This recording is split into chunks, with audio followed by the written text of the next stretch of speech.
kita bersama berdoa. Rancangan-Mu indah Kau berikan buat kami ya Tuhan. Kami mempercayai bahwa setiap anak-anak Tuhan yang mempercayakan hidupnya kepadamu, yakin bahwa Engkau menuntun kami, membimbing kami, menolong kami di saat-saat sulit sekalipun kami bisa berkemenangan. Terima kasih ya Tuhan untuk hari depan yang indah yang Tuhan berikan kepada kami. Dan jikalau pada kesempatan pagi menjelang siang ini, kami akan bersama-sama merenungkan kebenaran firman-Mu. Kiranya Roh Kudus Tuhan, pengurapan yang daripada Tuhan, hikmat pengertian yang daripada Tuhan, keterampilan dan pengetahuan yang daripada Tuhan, Engkau limpahkan kepada hamba-Mu yang penuh dengan kekurangan ini, supaya boleh menjadi saluran berkat Tuhan. Terima kasih ya Tuhan, demi Kristus Yesus kami berdoa. Amin. Saya mohon izin tidak pakai masker ya, soalnya rasanya. Ya, Shalom Bapak Ibu dan teman-teman semua. Senang sekali kalau hari ini bisa bertemu dengan Bapak Ibu serta teman-teman di sini. Terlebih memang ini pas banget, rasanya itu momentumnya pas dalam artian saya memberikan tema Anamkara, itu sahabat jiwa. Ini berkenaan dengan ini ya, kemarin persis tanggal 10, itu adalah hari pencegahan bunuh diri sedunia. Persis tanggal 10 September. Wah ini mohon maaf, di hari ulang tahunnya Bu Iin gitu ya. Nah, tapi ini menarik, kenapa menarik? Terutama menarik buat saya. Jadi saya sengaja memilih tema ini setelah dari pergumulan panjang lebar. Saya merasa bahwa ini adalah saat di mana saya membayar hutang saya kepada Tuhan. Kenapa begitu? Karena saya menjadi salah satu bagiannya. Jadi kenapa momentum 10 September, oh ternyata ada ya, hari pencegahan bunuh diri sedunia. Dan kalau di tahun 2021 sampai tahun 2003, selama 3 tahun kurang lebih, tema yang diberikan oleh WHO berkenaan dengan hari pencegahan bunuh diri adalah Creating Hope Through Action. Jadi membangun harapan melalui tindakan. Nah, perenungan hari ini lebih bersifat kesaksian hidup saya, yang barangkali mungkin tidak semua orang dengar gitu. Nah, kenapa ini? Ya, kalau saya survei data, ternyata fenomena bunuh diri di dunia itu dalam 1 tahun itu ada 800.000 orang yang kematiannya itu karena bunuh diri. Itu artinya apa? Artinya setiap 40 detik ada 1 orang yang melakukan bunuh diri. Jadi lumayan banyak ya. 40 detik ada 1 orang yang melakukan bunuh diri. Dan saya yakin tidak menutup kemungkinan itu juga ada anak-anak Tuhan, orang-orang yang menyebut percaya kepada Tuhan. Nah, bagaimana itu bisa terjadi? Saya mau mengatakan bahwa, kenapa saya mengatakan bahwa ini momentum yang saya tunggu sebagai sarana bagi saya untuk membayar kehidupan yang Tuhan berikan. Karena saya pernah berpikir untuk bunuh diri. Dan bukan hanya berpikir untuk bunuh diri, tapi saya pernah melakukan percobaan bunuh diri. Mungkin orang berpikir, istri pendeta loh, istrinya pendeta TAD. Tadi Pak TAD baru cerita di ibadah tentang kecemasan yang dialaminya. Rasanya pendeta juga ngalami ya kecemasan. Nah sekarang istrinya, lebih-lebih istrinya mengatakan mengaku bahwa pernah melakukan percobaan bunuh diri. Bukan sekali, saya pernah mencoba melakukannya itu 3 kali. Yang pertama dulu masih muda. Buat apa sih saya hidup? Saya jalan, maksudnya jalan pokoknya kalau nyebrang ya nggak lihat-lihat. Tapi anehnya kok ya saya enggak pernah ketabrak gitu. Itu pertama pernah begitu. Yang kedua, saya pernah minum obat tidur banyak sampai lemes begitu. Sampai dicariin air kelapa ya. Katanya air kelapa muda itu bisa untuk membuang racun. Dan yang ketiga, saya pernah hampir gelas saya pecahin, saya mau potong nadi saya. Saya belum pernah maksudnya seserius ini untuk mengatakan, tetapi saya merasa saya berhutang kepada Tuhan. Kalau saya diberi hidup oleh Tuhan sampai sekarang ini, dulu lahirnya saya prematur 7 bulan. Kata nenek saya yang memelihara saya, yang mengasuh saya, yang merawat saya, katanya itu 1 botol kecap. Dia mengatakan begitu. Jadi kalau 1 botol kecap, artinya kan kalau digendong kan susah. Sampai pakai bantal gendongnya. Nah itu saya, sakit-sakitan, diare, enggak naik-naik. Nenek saya, mak saya itu sampai dimarahi susternya. Piye sih ini anak kok enggak bisa naik berat badannya. Tapi kalau saya hidup sampai sekarang ini bisa punya anak, itu yang mengherankan saya. Karena saya berpikirnya saya itu enggak subur gitu. Jadi waktu menikah sama Pak TAD, saya sudah ngomong, kalau saya tidak bisa punya anak gimana? Karena saya merasa diri tidak subur. Ya enggak apa-apa, ya wis, nikah. Nah ternyata berhasil, punya 2.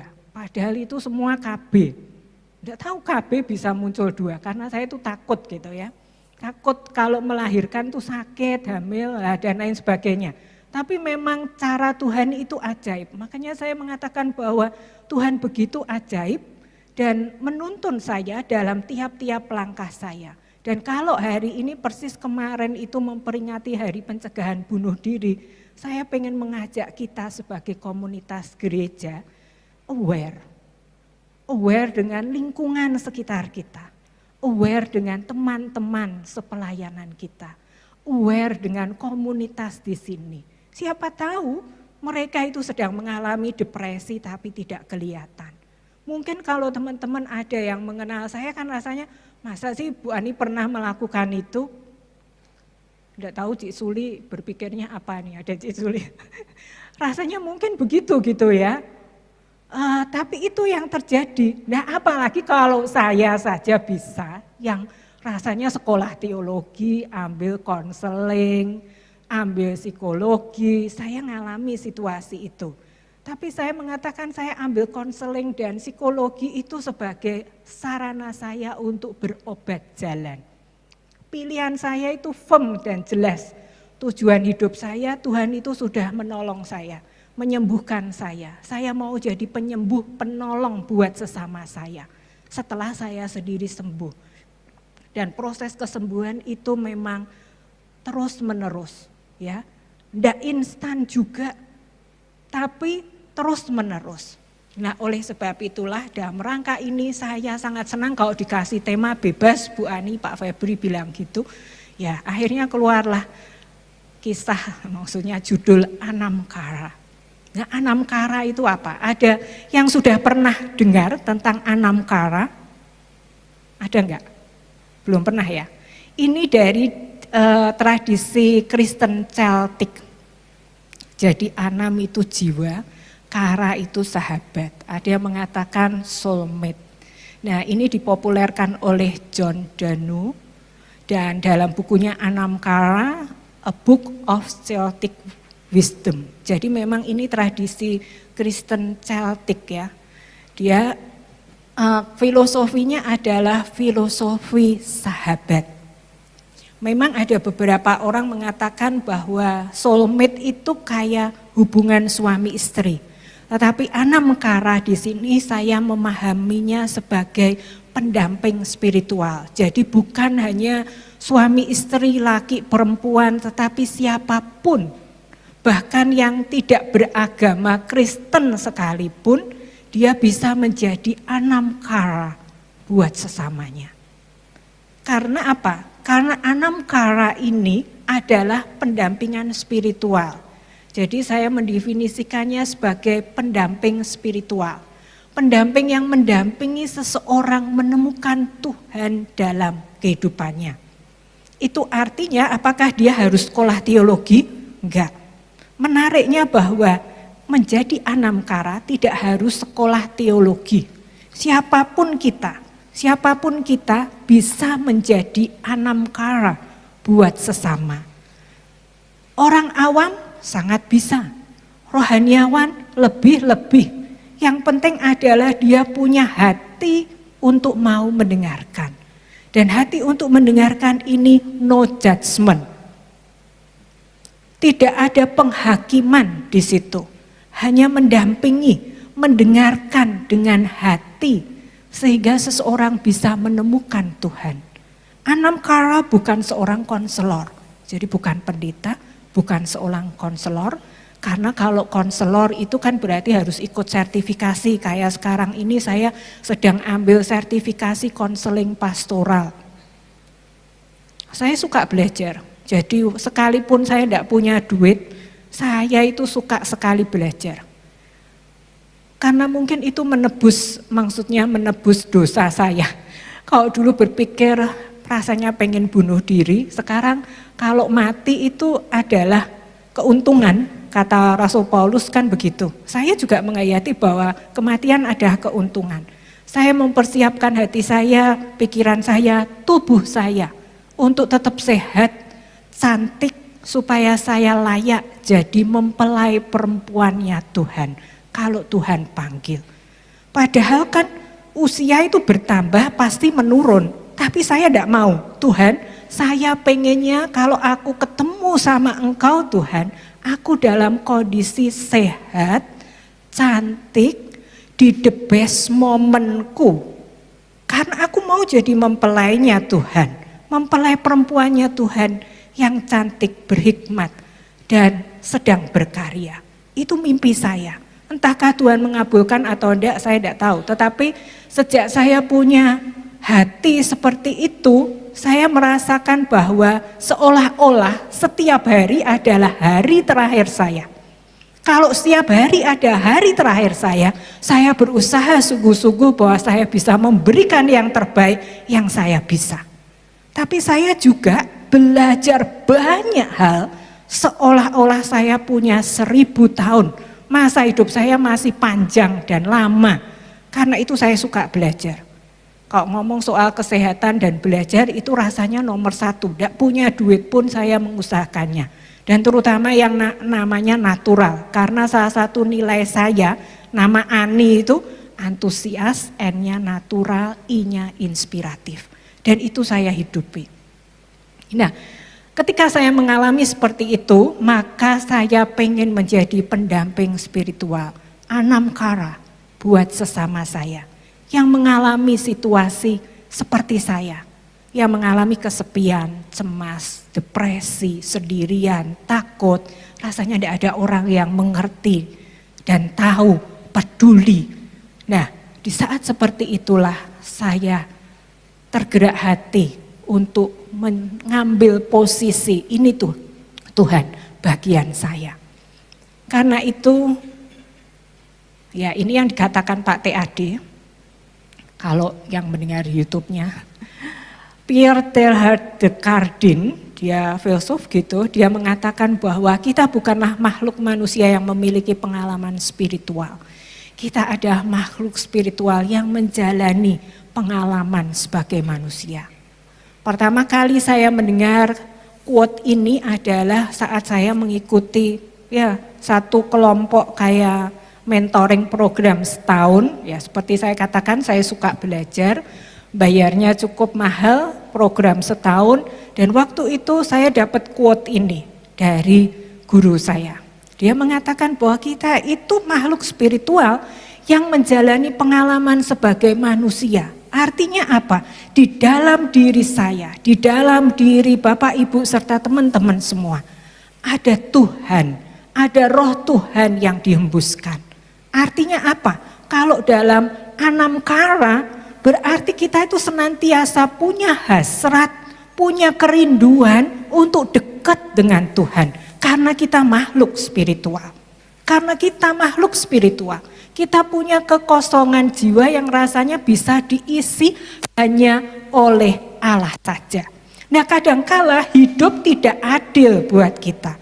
Kadangkala hidup tidak semudah ayat-ayat kitab suci.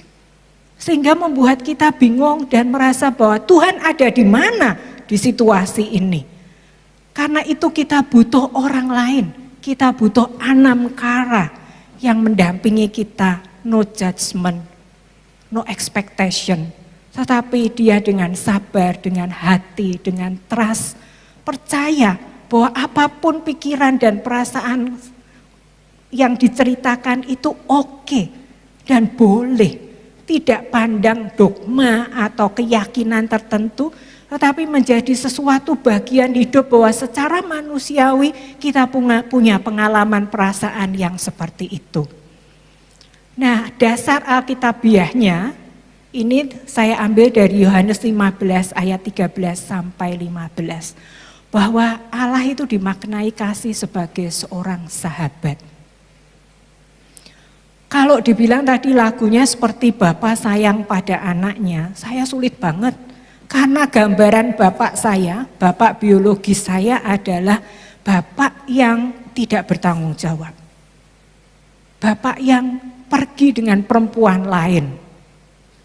Itu bapak biologis saya.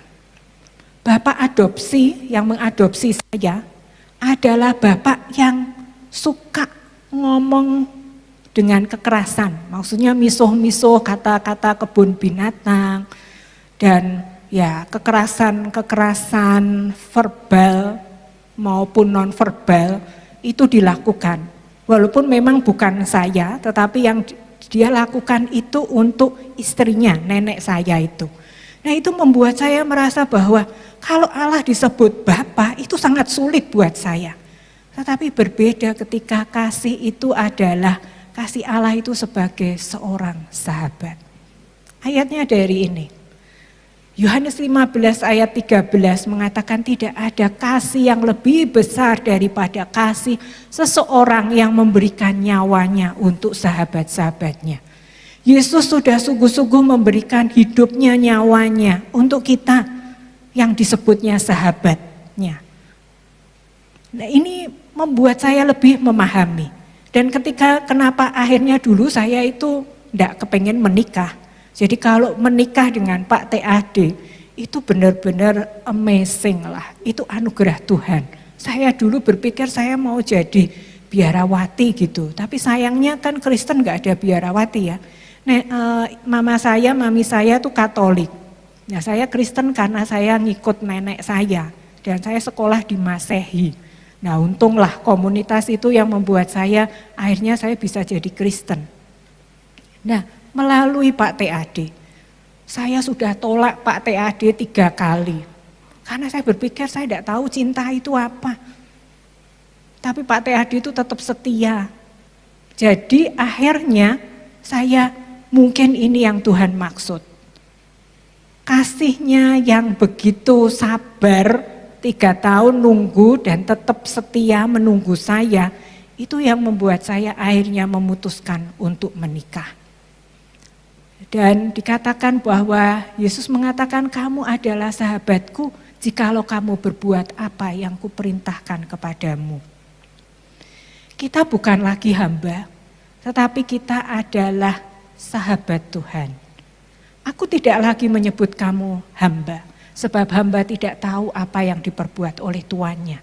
Tetapi aku menyebut kamu sahabat, karena aku telah memberitahukan kepada kamu segala sesuatu yang telah kudengar dari Bapakku.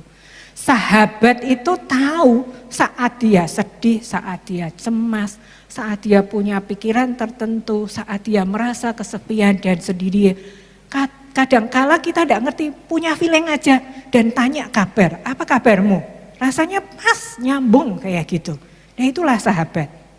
Nah, dasar Alkitabiah ini, dasar teologis inilah yang membuat semacam program atau apalah namanya Anamkara buat sesama. Bagaimana kita menjadi pendamping spiritual buat sesama. Nah, selain itu adalah selain dasar teologis, pengalaman hidup berteologi. Bahwa keselamatan yang saya pahami di dalam Yesus Kristus itu adalah keselamatan seperti kasih seorang sahabat. Dalam hal ini memang mantan pacar saya ya, yang penuh kasih, setia, rela berkorban. Dia tahu, Pak TAD itu tahu saya suka perangko. Dia sebetulnya ya enggak terlalu suka perangko ya. Dia sampai koleksi perangko, setelah itu koleksinya diberikan ke saya. Nah itu saya merasa bahwa dia rela berkorban. Pantang menyerah 3 tahun dia tetap setia untuk menunggu. Dan mengenal betul saya itu seperti apa. Pelan-pelan tapi pasti dia punya iman dan keyakinan bahwa akhirnya benar saya jadi istrinya. Itu pengalaman berteologi saya. Dan saya mau tambahin dari Yakobus 5 ayat 19 dan 20. Ini bagaimana menjadi dasar bahwa kita perlu jadi soul saver. Menjadi anam kara buat orang lain. Di sini dikatakan saudara-saudaraku, jika ada di antara kamu yang menyimpang dari kebenaran dan ada seseorang yang membuat dia berbalik, ketahuilah bahwa barang siapa membuat orang berdosa berbalik dari jalannya yang sesat, ia akan menyelamatkan jiwa orang itu dari maut dan menutupi banyak dosa. Ini perintah Tuhan loh. Ya, damai ini melalui Yakobus ya. Bahwa kalau dikatakan saudara-saudaraku, jika di antara kamu, itu artinya di dalam komunitas gereja kita. Kalau ada yang menyimpang dari kebenaran, kalau ada yang berbuat dosa, kalau ada yang sesat, tapi bukan hanya itu, kalau ada yang merasa kesepian, merasa cemas, merasa tidak berdaya, merasa hidupnya tidak berpengharapan.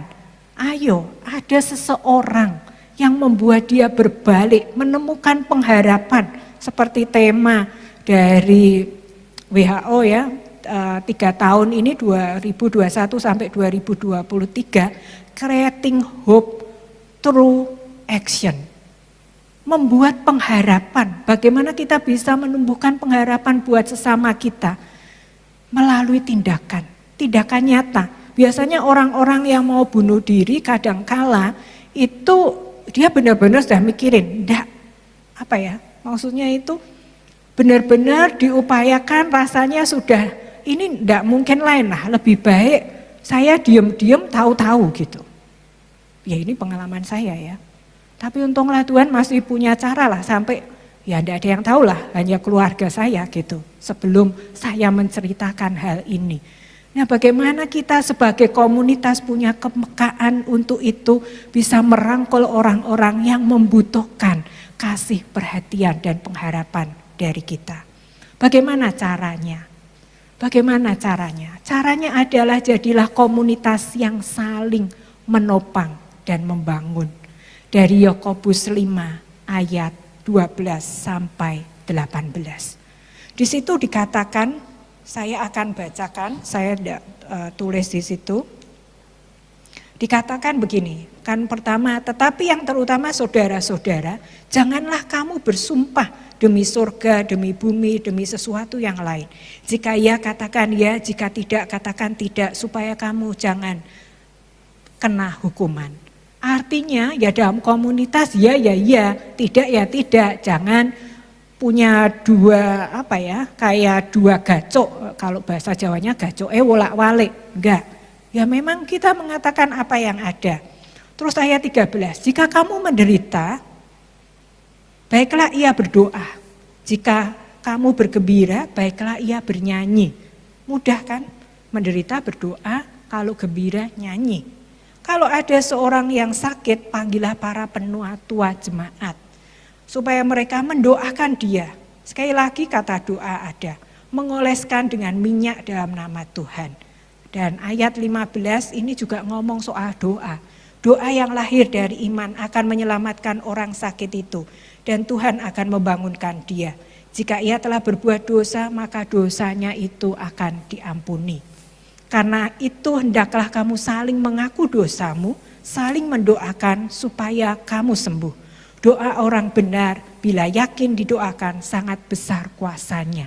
Artinya di komunitas kita perlu menjadi komunitas yang menopang dan membangun, dan komunitas yang saling mendoakan dan saling mengaku dosa. Rasanya itu percaya aja ketika mengaku bahwa oh saya pernah loh melakukan upaya bunuh diri, saya percaya bahwa orang tidak akan menggosipkan, menggosok makin sip apa yang saya sampaikan, karena saya mempercayai komunitas ini menjadi komunitas yang menopang dan membangun saya. Nah, bagaimana orang lain pun punya rasa percaya. Kalau kita mau jadi Anamkara, itu dasarnya cuman percaya bahwa kalau saya cerita ini, bahwa orang itu benar-benar akan menyimpannya untuk dirinya sendiri. Dan tidak akan ada judgement di situ, tidak ada penghakiman di situ. Tapi bisa melihat bahwa, bisa menunjukkan bahwa kasih Allah yang merangkul, bisa memberikan pengharapan. Nah, inilah yang diharapkan, bagaimana kita bisa menjadi sahabat jiwa buat sesama kita. Nah, saya punya program yang disebut 7 Room. Ini adalah cara saya. Silakan Bapak Ibu dan teman-teman punya cara sendiri bagaimana rasanya menyatakan ucapan syukur yang Tuhan sudah lakukan di dalam hidup kita. Nah, bagi saya membuat 7 Room ini kayak program mentoring, di mana kita itu, maksudnya saya mendampingi satu kelompok tertentu, dan kelompok itu bertemu 7 kali. Jadi ada 7 minggu, dan kelompok ini ada kelompok yang bisa dikatakan Anamkara. Maksudnya di kelompok ini benar-benar kelompok yang saling memegang rahasia satu dengan yang lain kalau kita sharing. Dan di sini dalam 7 minggu itu kita ketemu 1 kali lewat Zoom. Harapannya sih bisa punya tempat lahan, mungkin saya tidak tahu, tapi mimpi saya begitu. Mimpi kami begitu, kalau ada tempat lahan yang memang kalau Tuhan kehendaki, kalau enggak saya sudah melakukannya melalui 7 Room ini 7 minggu. Setiap minggu kita ngomongin tentang apa? Tentang faith, bagaimana pergumulan kita tentang iman, trust, karena enggak mudah. Ada banyak orang itu enggak mudah, kalau khotbah itu rasanya dogma aja. Faith, ya kita harus beriman. Nah, caranya gimana? Apalagi kalau yang mengalami gangguan psikologis, pengalaman misalnya kayak pengalaman saya punya pengalaman dengan ayah saya seperti itu. Kalau bilang percaya kepada Allah Bapa, itu kan tidak segampang itu. Nah, ini dibimbing, jadi sama-sama untuk bisa mentoring, ada konseling kalau dibutuhkan, ada coaching kalau diperlukan. Karena saya merasa bahwa inilah panggilan hidup saya. Dan saya membuka diri bukan hanya untuk orang Kristen saja, tetapi untuk semua orang. Dan saya sengaja yang batch pertama dan kedua itu untuk hamba Tuhan. Nah, setelah itu batch yang ketiga ada untuk umum. Ya bisa orang Kristen atau kalau Tuhan kehendaki ada orang non-Kristen juga saya welcome. Tapi saya juga mengatakan tolong dong bisa berinvestasi. Investasinya bukan karena uangnya, bukan lebih karena uangnya, tapi lebih spiritnya. Angka yang diberikan harus mengandung angka 757. Artinya apa? Artinya kalau ikut ini berarti setuju 7. 5 itu maju, 57. Jadi kalau yang ikut tidak punya rasa setuju untuk terus maju, walaupun ikut kayak begini ya gak mengalami perubahan apa-apa. Karena saya benar-benar cuma mendampingi, bukan share of knowledge, bukan, tapi lebih mendampingi. Apa yang diperlukan, ada pertanyaan apa, pergumulan apa, ayo direfleksikan, ada challenge yang harus dikerjakan. Kalau tidak mengerjakan challenge tentu tidak bisa juga. Nah ini yang saya kerjakan baru-baru ini, baru sampai batch yang ketiga. Nah karena saya punya mimpinya itu tukang mimpi sih. Mimpinya adalah ini, punya rumah sehat holistik Anamkara. Tapi rumah sehat ini bukan rumah sehat rumah sakit ya, tapi benar-benar rumah sehat itu rumah yang didesain secara natural. Ya saya tidak tahu, ini nama yang sementara. Karena kan kalau urusan yayasan itu ternyata baru saya tahu bahwa kalau ini namanya mirip dengan yang lain biasanya tidak disetujui, katanya begitu. Nah, tapi saya pengennya ini karena itu sudah melalui proses perjalanan panjang dalam kehidupan saya. Pendekatannya natural pasti dan psikospiritual. Karena itu sesuai dengan latar belakang saya yang juga belajar psikologi, juga belajar teologi, dan bagaimana program ini nanti mulainya dengan 7 room itu. Nah, kalau Tuhan menghendaki pengennya ada 7 rumah yang betul-betul orang bisa datang, orang bisa memegang, orang bisa melihat. Karena tipe orang kinestetik itu gak bisa cuman dengar, kalau Zoom kan dengar lihat. Nah kalau orang kinestetik itu perlu hadir ngerasain, jadi ngerasain gitu. Nah karena itulah betul butuh juga onsite. Ini yang harapannya, ini saya sudah punya logonya, iman yang membuatkan. Jadi ya ini mimpi Bapak Ibu, mohon doanya karena itu saya berani share karena ya di momentum 10 September yang lalu dan saya akan ingat ulang tahunnya Bu Iin terus karena itu sangat berkesan. Barangkali saya sempat berpikir, oh ya Anamkara mungkin ulang tahunnya 10 September saja biar sama dengan Bu Iin. Siapa tahu kalau Bu Iin juga tergerak hati karena ini butuh bukan hanya psikolog, konselor, tapi juga dokter, juga ya hukum dan lain sebagainya. Konsepnya itu ada logo daun ya, daun itu gambaran tentang pohon kehidupan dan ada 3 itu menggambarkan mind, body, and soul. Mind, body, and soul ini merupakan pengennya itu holistik. Nah konsepnya itu diambil dari kitab suci di mana selama 12 bulan pohon-pohon itu pada berbuah dan buahnya bisa dinikmati setiap bulannya. Jadi rasanya setiap musim itu ada buah yang bisa dinikmati dan daunnya bisa menyembuhkan. Nah ini konsepnya, mohon dukungan doa supaya saya bisa firm untuk menjalankan tujuan hidup yang Tuhan sudah taruh di dalam diri saya. Nah akhir kata Bapak Ibu, selamat menjadi Anamkara buat sesamamu. Jangan biarkan orang lain merasa sendiri kesepian, bahkan melakukan hal bodoh yang pernah saya lakukan.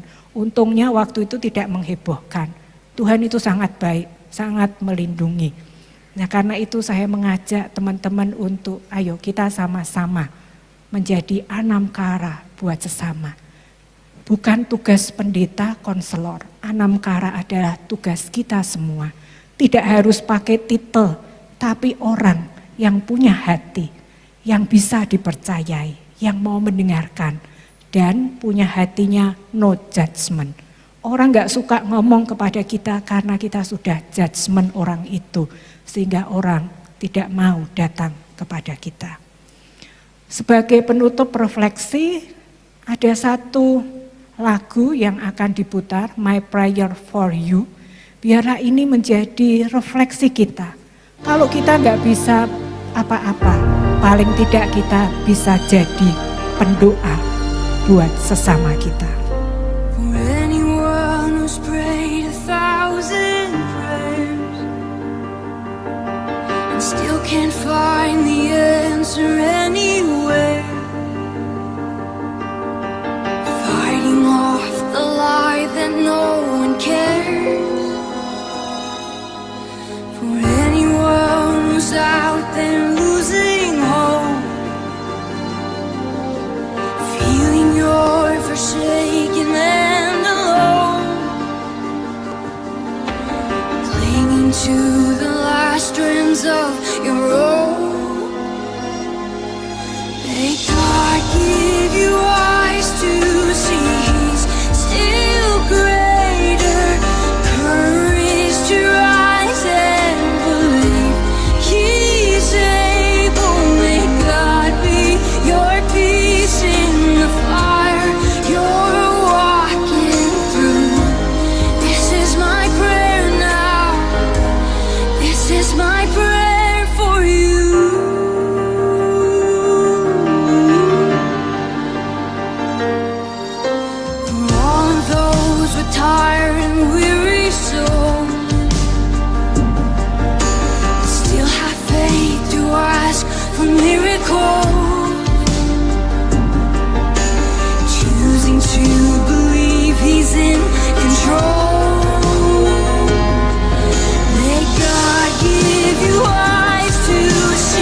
in the Lord your shelter.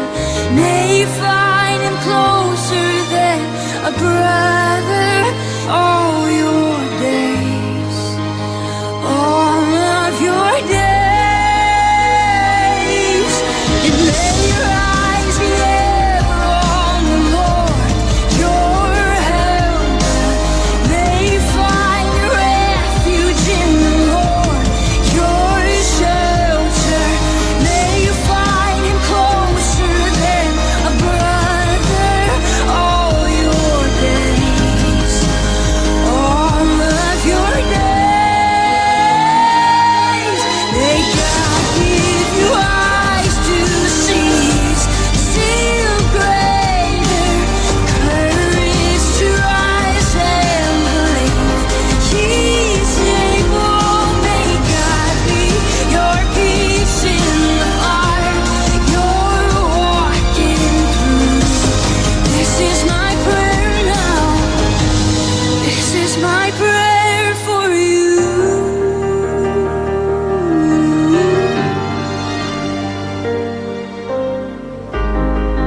For you.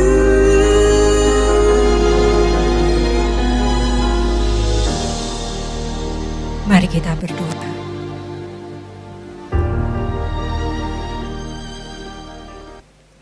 Kiranya Roh Kudus menggerakkan kami untuk menghasratkan hasrat menjadi sahabat. Kiranya setiap orang yang kami jumpai dalam perjalanan pulang memberikan senyuman dan menyapa kami sebagai sahabat. Kiranya akan selalu ada tangan seorang sahabat yang menggenggam tangan kami, dan tangan seorang asing, bahkan tangan seorang musuh yang bersedia kami genggam menjadi sahabat. Kiranya Allah Bapa, Anak, dan Roh Kudus menyempurnakan iman, pengharapan, dan cinta kami hari ini, esok, dan sampai kita bertemu kembali. Terima kasih ya Yesus. Amin.